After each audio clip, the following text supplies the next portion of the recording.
I'm Mandy Pryor, and welcome to the Southwestern PA Business Podcast. And we are so excited to bring on Garrett Williams today with the Challenge Program, which is a great resource for our school districts as well as our local businesses. So let's talk with Garrett, find out more about the Challenge Program and what they have to offer.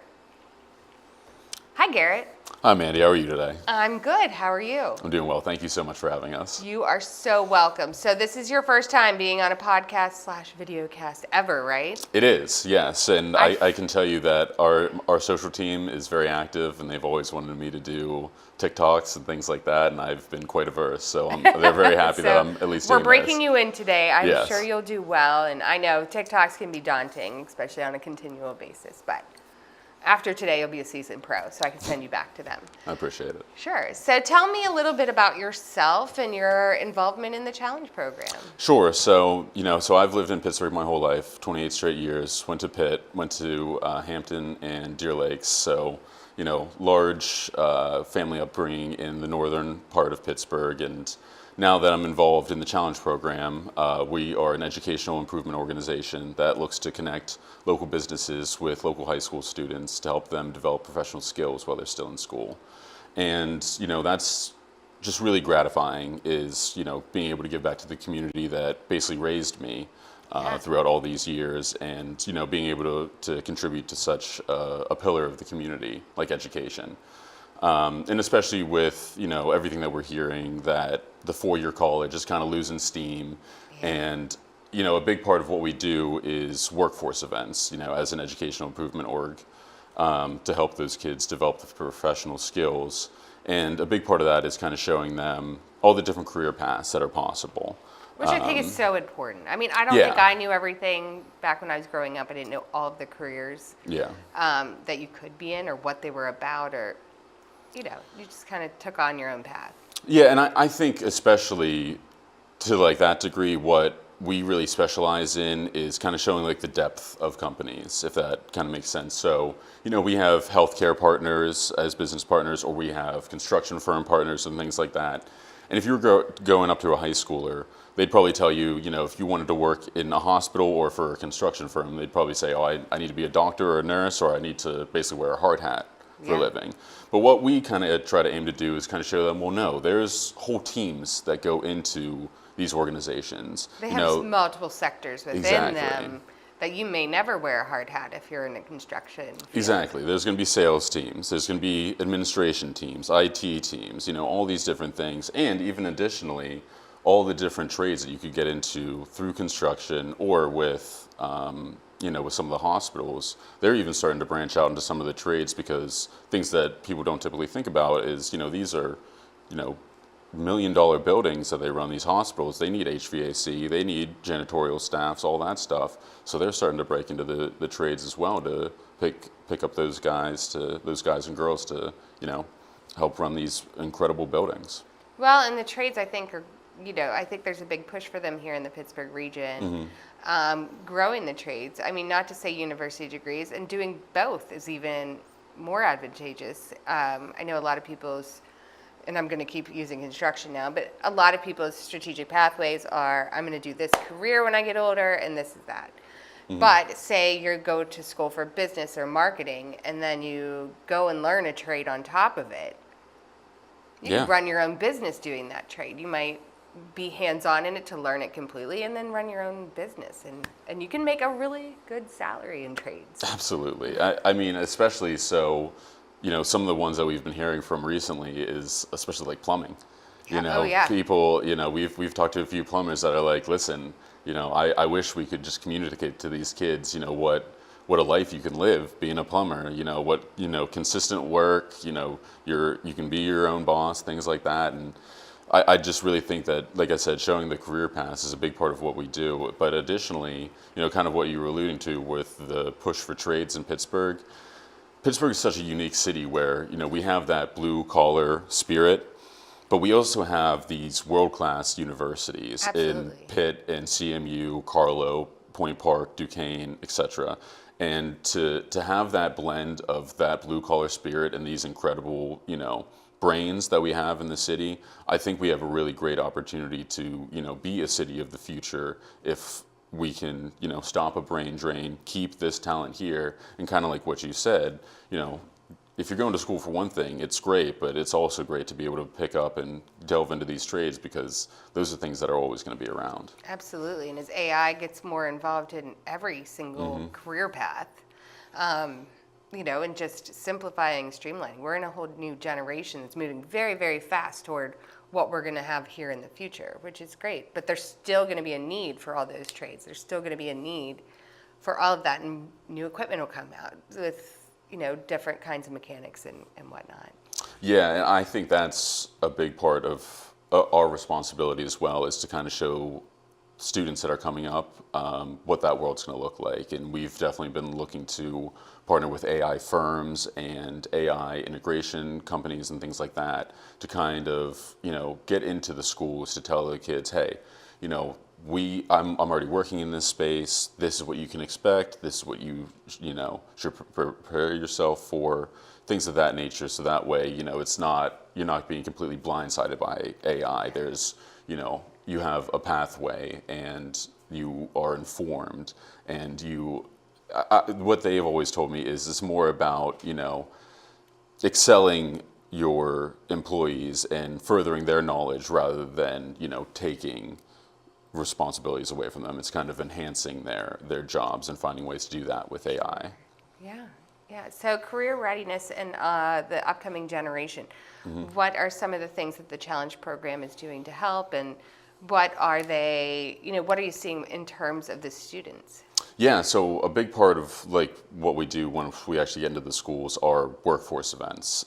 But what the kids really get excited about is that we have 5 award categories that we give away cash awards, $200 cash awards to 10th, 11th, and 12th graders at sponsored schools. So that's for attendance, academic excellence, academic improvement, STEM involvement, and community service involvement.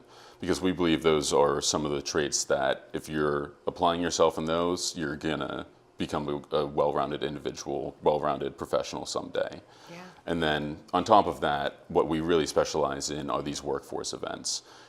Bringing either companies into schools to either do lunch and learns, something we like to call immersive career days, which is kind of where we set up different, kind of what I mentioned, where we're kind of showing the depth of companies. We're bringing a company in, we're setting them up at different stations, one for their admin, one for their sales, one for marketing, one for, if it's a hospital or construction, the people that are actually on the ground doing the work.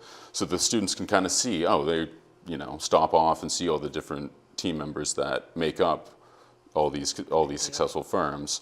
And then also trying to get students out of the school and onto job sites to see, these teams in action, see how everything comes together, see how successful communities or companies are run, and then, give back into their communities.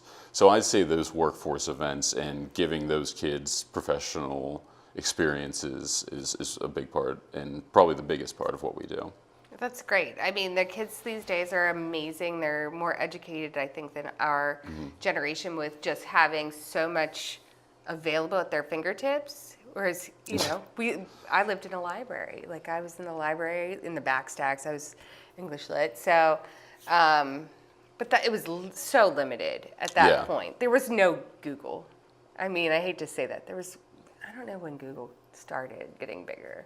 Maybe toward the end of my collegiate career, not to age myself without aging myself. We had computers that didn't get on the internet till I was in high school at least. And then we had our dial-up, which that was a challenge in itself, just getting on the internet.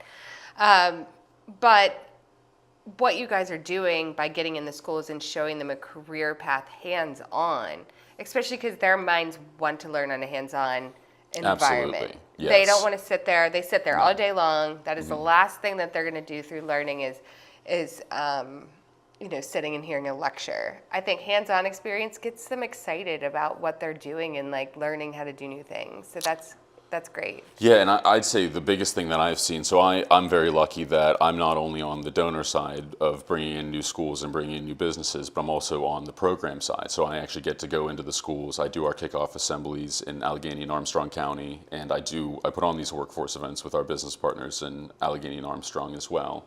So getting to actually be in the schools and meet the kids and see everything, you wouldn't believe how entrepreneurial these kids are. It may be a little bombastic, but every one of them thinks that they're going to, own their own business and run, be their own boss. And I think that's great. It may not be realistic that every single one of them are, but having that type of drive and entrepreneurial spirit at such a young age will at least, I think, instill a lot of great skills that no matter what job they go on to, that they'll really be able to convert those skills into anything. And a big thing that we did recently was actually with one of our partners, Penn Cove Group Capital. One of our best partners, we love collaborating with them. They actually own Cool Springs, as well as some other sporting facilities around the area, like the Bubble up in North Park and Oxford Athletic Club up a little bit further.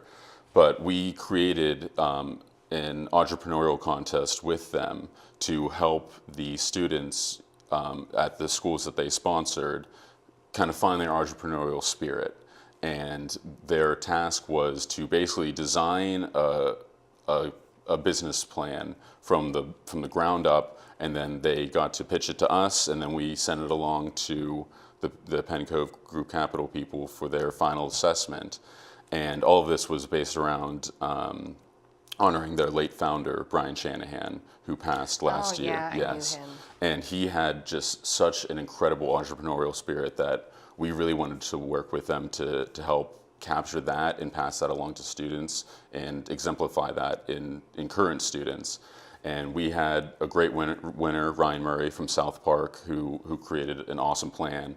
And we actually had the Auditor General, Tim DeFore, come in and present him with that award as well.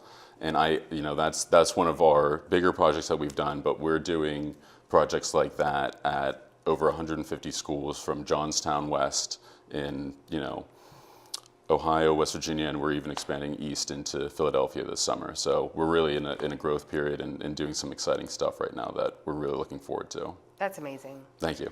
And I think that how traditional universities and colleges, I think they have to think that way. Mm-hmm. These kids want to get out and they want to start their own businesses, and that's a different mindset from when I was growing up. Like, that wasn't the push. The push was you go to college, you get a 9-to-5, you go do this. And now I think the generations are like, you go to high school, you learn on your own, you start your own business, you do this. So maybe we're shaping that in the wrong way now for what these kids are going to do.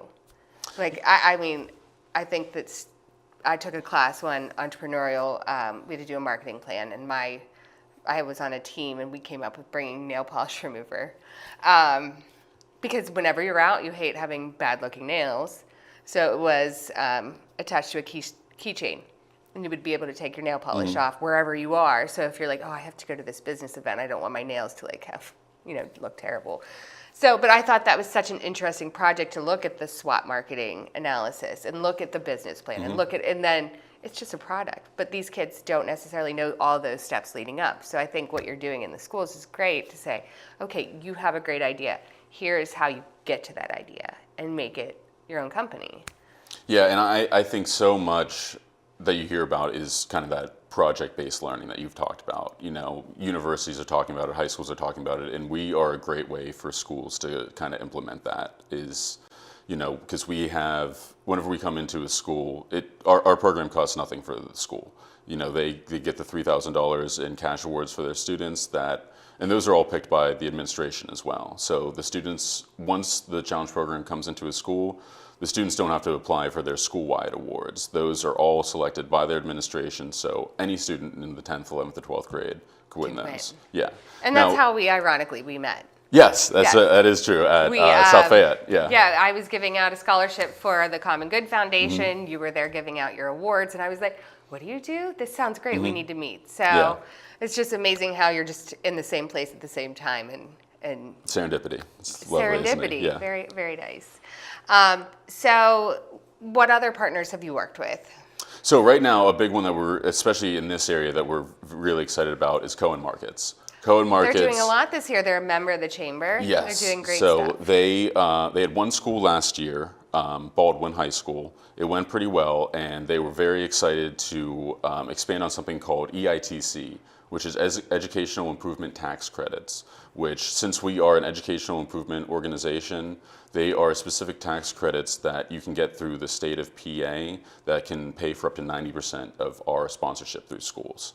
Wow. So, Cohen came on last year, kind of gave it a test run, really liked the program, and now they're expanding out to 10 schools. Wow. So some of the ones that they're looking to expand out to here are Brentwood High School, Bethel Park High School, and West Allegheny, as well as already being in Baldwin. Some of the other schools that we're involved with around here, South Park, South Fayette, those are both Penn Cove Group Capital schools, and those are just terrific schools to work with as well. Era Mensa was our runner-up for the Student of the Year, which is a statewide award that we give out, which is a competition between all of our schools that we're involved in, and she was a South Park student. So South Park had, our runner-up for Student of the Year. They had the entrepreneurial winner, so they're doing some great things.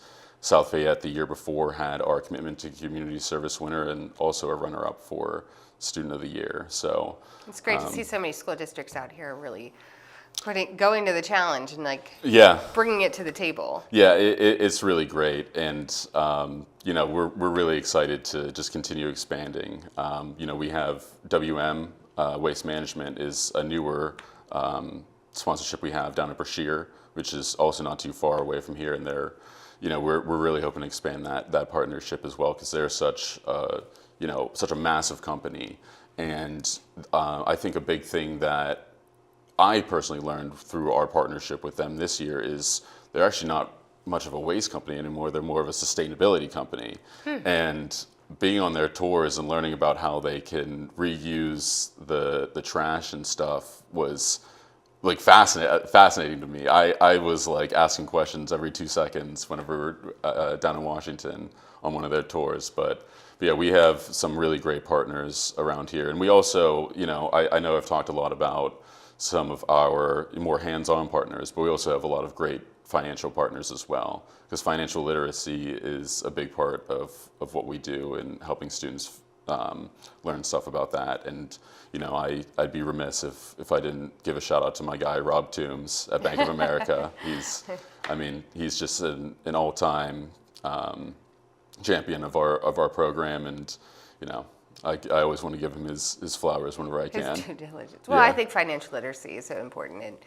and again, just stuff that's changing the paths of students and learning at such a young age. There's, I got my first debit card on my college campus because they had a booth, and I was like, wow, you're here. Yeah. Did I know what to do financially with that? No, not really. I knew how to make sure that I had a little extra money at the end of the school year to go pay for Burger King at the at the school hub. And I guess that's your first taste really of running your own finances is in college. Yeah. But if you can start it in high school before you get to the university level or the trade level, that's huge. I mean, you're going to be managing bill pay. You're going to be managing, and a lot of families have their parents do it, but then the kids want to move on, get their own apartment after college, and they're like, wait, I don't really know what I'm doing here. So I think that's very important. Yeah, and I'll say Rob and Bank of America, they do a really great job of, they have a program called Better Money Habits, and that's the program that they bring into schools, and they just do a really good job of kind of meeting the students where they are. They're not there to just sit there and bombard them with information. They want to know, all right, what are you thinking about whenever it comes to financials? And kids are talking about crypto and this and that, and he's always like, all right, that's good that you at least have this interest, but let's slow down. Let's talk about how much Bitcoin costs. Yeah, exactly. Let's talk about maybe some more, realistic. Back in the early exactly. 2000s. And another great thing that a financial partner is Huntington Bank, and they do something called a reality day, which is where they bring in a whole swath of their team members. I'm talking 25, 30 team members. And they set up all around all around the cafeteria of a school. So one of the schools they sponsor is Pittsburgh Perry. Yeah. And each station will be, and the kids will come in and they get a card. And it will say, all right, you have a family of, it's you, your wife, 2 kids, here's your credit score, here's your salary, build a budget. And kids will like finish in like 5 minutes, and then they'll go to turn in their card, be like, okay, so you don't have a car payment on here, you don't have this, how do you plan on getting your job? How do you plan on taking care of your, like doing childcare and things like that? And they're like, oh man, like I didn't really think about that. It's like so then they reality. got to go back, and each one of those stations is a different cost. So it might be groceries, it might be a car payment, and it's basically to kind of show them, hey, like things really You need to add take up. up that entertainment and clothing list a little bit. And what, as much as that is really teaching them about financial literacy, a big thing that they always want the kids to walk away with is, hey, just remember, like your mom, your dad, your grandparents, your aunt, your uncle, whoever's looking after you, they're doing all of this in real life with real dollars and cents, that they can't just go back up and, just change it real quick. Like those are all decisions that, count immediately. And I think some of the kids kind of like, wow, that Well, and I really try. changes the perspective. I have with my 9-year-old. My little one is still a spender. He's like, I have money. I'm gonna get at the store. Yeah. But my older one, he is a saver already, which is great. It's very refreshing because I think I was more like my little one. But he, got $20 from Aunt whoever, and I said, well, you can have this $20 now, but if you wait 6 months and don't spend it, I would double it. And so he waited his 6 months. I was like, here's $20 more. And he's like, wow. And I'm like, I go, this is a good example. If you save your money and you invest it, then you could have more money down the road. He's like, oh, okay. And it's just a little thing. Like, it's just those little things that at least maybe it'll bring something up in his mind later in life that you can try and teach. But hopefully he's not chasing 200% returns on 6 months, though. wow. No, you gotta start. Yeah, you gotta. Like, it's more like $2, Yeah. but like, I know. you want it to look good. So that- Exactly. You gotta draw him in somehow. Meanwhile, he'll probably be going after like the very risky stock market, and I'll be like, "Oh, I failed. Oh well." No, I'm just kidding. I honestly think that's a great idea, and I think that's a big part of the financial literacy is kind of showing them not only that if you save money, cash compounds, but if you get into debt compounds. And that can be a quick spiral. And kind of showing the two options, like, hey, if you just put away a little bit of money, that will just grow rather than spending the money you don't have. Like, you'll be going in drastically different directions real quick. Yeah. Like, Hey, I'm still learning that myself. I'm lucky enough that I have very, financially literate parents, and they taught me how to have the auto draft. So 25% of my paychecks just go straight into savings every time. that's important. Yeah. Especially like to accrue, so you can have a house someday. And Well, luckily then I'm already making mortgage payments. I bought a house last May, so That's good. Yeah, that's been something that I've been learning about as well. that's good. That's good. I mean, that's important too. And knowing the difference, like kids probably don't know. Oh, I want to rent. Yeah. Oh, I want to buy. And like, what's the difference? Yeah. Who teaches them that like throughout their lives? So. Yeah, and like I said, I mean, that's the great thing about the Challenge program is that we are really able to tailor our program to a variety of different business landscapes. We're certainly trying to get into the law area as well. That's a big one that we actually haven't had a law partner before, but I think that there's a lot of meat on that bone. Like I think that giving kids, walking kids through just basic legal things at a young age, things to look out for at their first jobs or first interviews and things like that. Absolutely. I think there's a lot of value in that. So that's, like I said, between the AI integration firms and law, those are some ones that we're definitely looking to get into. But yeah, we always have great success with, the manufacturers, the construction firms, our financial partners. So it's always really exciting whenever, we're breaking into a new field. Yeah, it sounds like it. So do you have any success stories? Anything that you'd like to share of? I mean, so I think my greatest success story was getting to see a girl at Alderdice, actually. She she was in 11th grade this fall, and she won the Academic Improvement Award, which is my favorite award to give out by far. And especially because a lot of these kids don't know these awards are coming. Yeah. So she was so excited that she won an academic award. She was like beside herself that the staff told me that she had a study hall the next period, and she spent the entire study hall in the main office just making calls to her family members, letting them know because she was so excited that she won an academic. And she didn't. And at first, she didn't even know she won cash. She was just excited to win the award, academic, like to be acknowledged for her hard work. You know, because what we always tell administrations whenever they're evaluating the kids for these awards, especially for the Academic Improvement Awards, we tell them, it's not always going to be the kid that jumps the most in GPA. Sometimes it is. That certainly that certainly deserves recognition. But sometimes it's about a kid that, really struggled with, maybe it's a subject, maybe it's just doing their work in general, and they put their head down and said, I'm going to accept this challenge, and I'm going to, change, and I'm going to work hard to make an improvement. And that's why, and then to get to acknowledge kids for that hard work and to say, we see you, you're seen, that we see you doing this hard work. I really think that's the most gratifying stuff. Yeah. That's kind of like, I played soccer only senior year of high school. Mm-hmm. It was, my friends made me do it. And I was terrible, of course, and they were playing since they were 3. And I got the most improved award. And it made me feel good, and I didn't get any money with it or anything. But like, to go from like not being terrible and embarrassed that you're playing on a senior level in high school as a newbie, and then getting that little award at the end, like that's such a good feeling, because you're like, okay, I ran a lot of miles and I don't like running. I'm sure you did. I'm sure you did a lot of stuff you didn't want to, and that's that's what improvement's all about. I mean, I really went full force into it. So that's probably how she felt, and especially with education, that's even harder to do. You really have to just throw yourself into it and learn and educate and grow yourself and want to. You can't just, there's nobody on the sideline, maybe her parents or maybe her teachers, going, okay, here's how you do it. Here's how you do it today. Here's how, like within soccer, there's always a coach going, okay, do this and you'll learn better. Do this. Right. That you kind of have to do it on your own. So that's very important.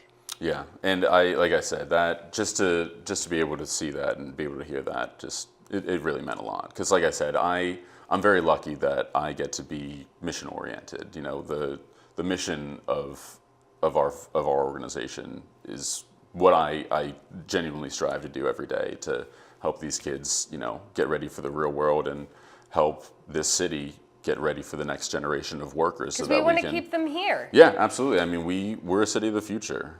Between healthcare, between AI, between all this tech, I genuinely believe that great foundations, great resources, great universities and colleges and trade schools, I'm sure, coming up the ranks behind it, learning everything. I mean, there's so much that could be helpful to everything that they're doing, in no matter what field. Yeah, and I'd be remiss if I didn't also, give a shout out to Shannon Hinkle and Lauren Monteclavo down at Steel Center CTE, because they are an unbelievable partner that we've been with for a while. And the kids at the CTEs and the CTCs, I mean, they embody our mission like nobody else. Those are kids that are really getting ready for the professional world every single day of their life. And whenever we get those kids on job sites or actually into the fields that they're interested in, they ask such high level questions that even catch the tradesmen off guard, right? Because it's the kids are like, okay, I'm seeing what I'm learning in shop applied. Like I actually want to learn more, because this is, I chose this route. I wanted to go into this trade. I wanted to do this, and going on to those are always the best events that I think we do, is whenever kids actually get to go onto sites, because they always just light up whenever they get to see, like I said, what they're actually learning applied, because then it really makes it real. Well, and it's incredible to see, like we go through our scholarship program and we read all of these, reports and their, what's it called? I can't think of it right now. Like their biography and like their the stuff they're involved in. Yeah. And it's incredible. I mean, Yeah. these kids, they're like 17, 16 years old, and they've launched nonprofits to Yeah. help. They're It's remarkable. going to school to be a doctor, but they've also done things within their school, like within their local government in there. And it's just like,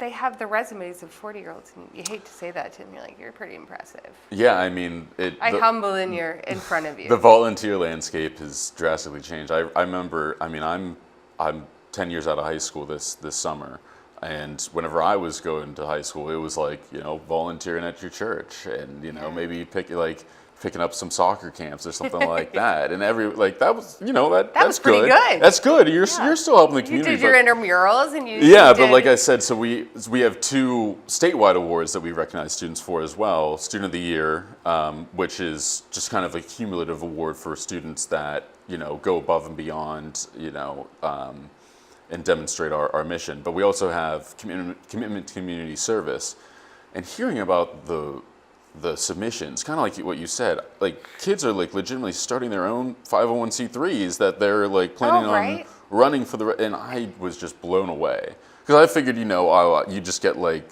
things that I do, which would be exemplary, like 200 hours at like a volunteer fire station or something like that. Yeah, you plan on seeing stuff like that. You don't plan on seeing things like they're like, well, I launched my backpack company in 20. Yeah, I believe our 2024. community service winner this year started a free food bank, and the girl the year before started a 501c3 to send women's healthcare products to third world countries.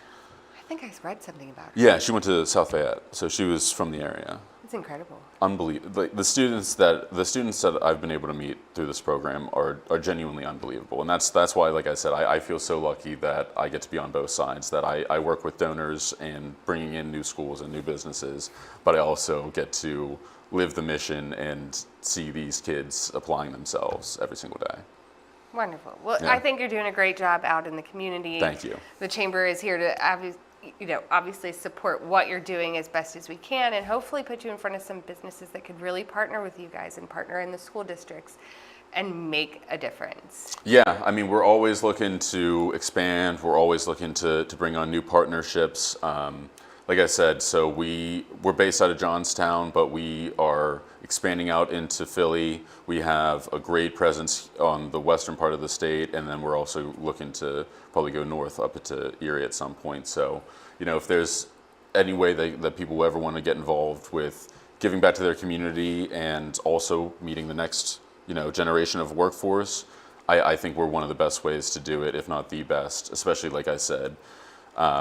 With those educational improvement tax credits, you can basically reroute the taxes you already paid into the communities that mean the most to you.